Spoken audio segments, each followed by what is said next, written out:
Hello everyone, welcome to my channel Aloud. Today we're reading aloud Thumbelina. It's a beautiful fairy tale. There was once a woman who lived all alone. Her cottage stood by itself in the heart of the countryside, far from neighbors and friends. She was very lonely and longed for someone to keep her company. "I wish I had a little child of my own," the woman said out loud as she worked in her garden. It just so happened that an old witch was passing by and heard her. She fumbled in the folds of her cloak and took out one small seed. "This is a magic seed. Plant it and see what grows." And with that, the witch vanished. As the woman was very fond of flowers, she planted the seed carefully in a pot and placed it on her kitchen window. In no time at all, a green shoot appeared. By the next day, the tall stalk had grown with a flower bud at the top. When the woman bent down to admire it, the flower bud burst open. Sitting right in the middle of the petals was a tiny girl, no bigger than a thumb. The woman smiled. "I think I shall call you Thumbelina." So tiny was the little girl that half a walnut shell was just the right size for her bed. Her covers were made of rose petals with a soft rose bud for a pillow. A daisy made a perfect hat, and a violet leaf made a fine umbrella. The woman took great care to see that her beloved Thumbelina came to no harm. One warm night, as she lay fast asleep in her walnut bed, an ugly toad appeared through the window. "She make a perfect wife for my son," he croaked. And he grabbed Thumbelina in her walnut shell bed and jumped out of the window. The ugly toad hopped and hopped far away through the darkness, taking great care not to wake little Thumbelina.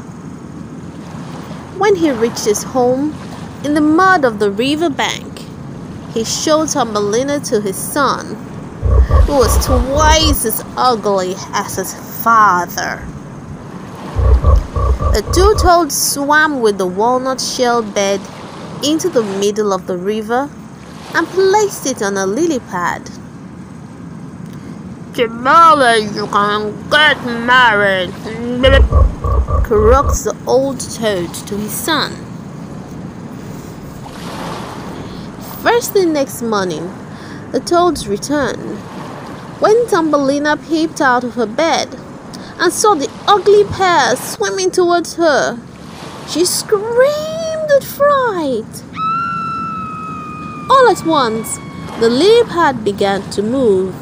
Swiftly, it floated downstream, far away from the angry toads.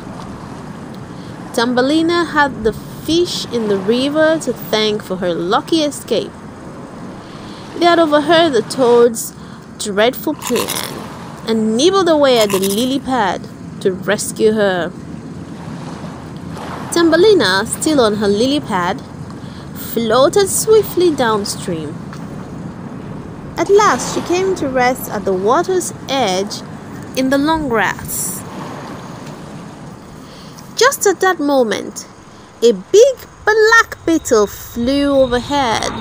He swooped down and carried the tiny girl off into the wood to be his bride.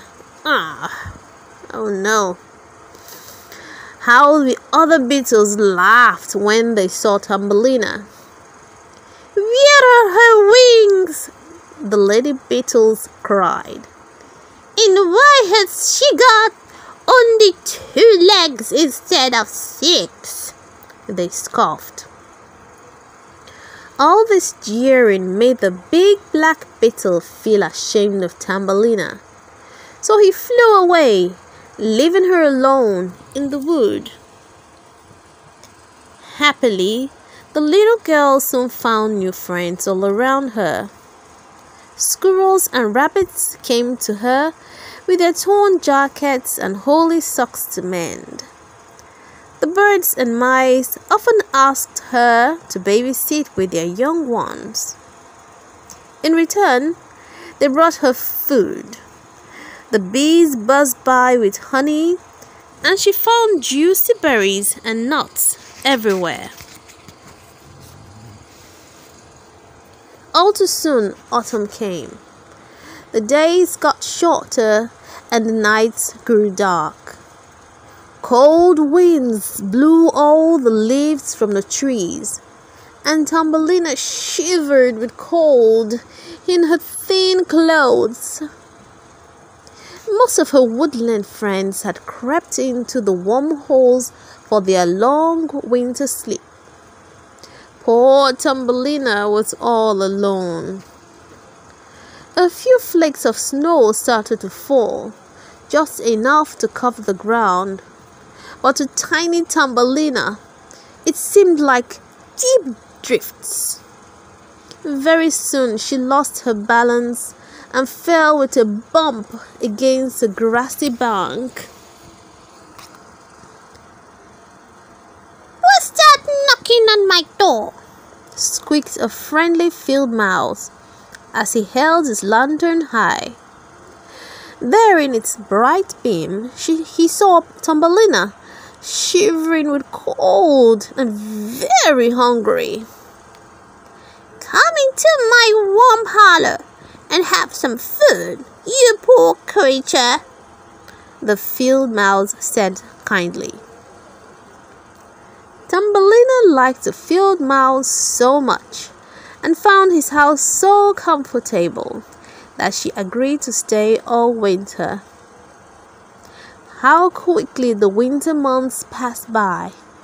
Thumbelina cooked and cleaned for the mouse, and in the long evenings she told him lovely stories. One afternoon, the field mouse invited his neighbor, the mole, to tea. The tiny girl baked a chocolate cake and took great care to serve the visitor properly. The mole was a handsome fellow with a black velvet coat and very good manners. To her great surprise, after he had eaten the last piece of cake, the mole asked Thumbelina to marry him. "I don't want to marry anyone," cried Thumbelina with dismay. All the same, the mole invited Thumbelina to see his house underground. They followed the mole through many dark tunnels and passages. The mole loved to live underground and never went out in the sunshine. Thumbelina trembled. She would hate to live in the dark and never see the light again. All of a sudden, she stumbled over something soft lying on the floor of the tunnel.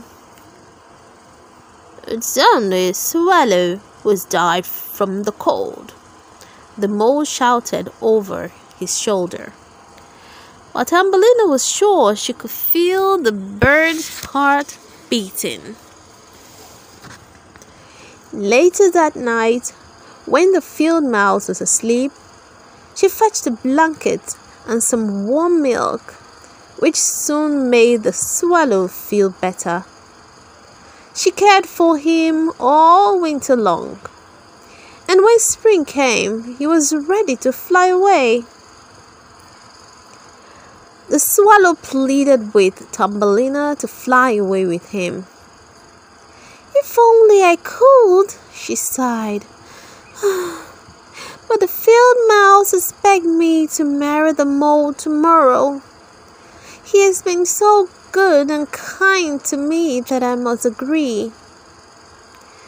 So, sadly, the two friends parted.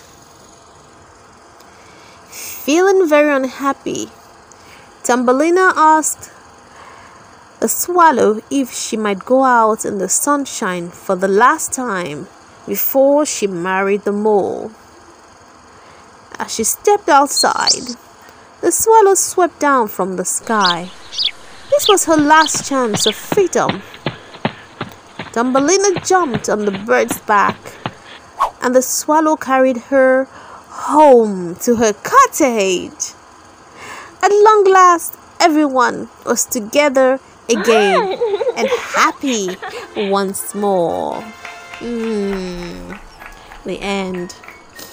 Remember to subscribe to my channel so that you enjoy more fascinating stories.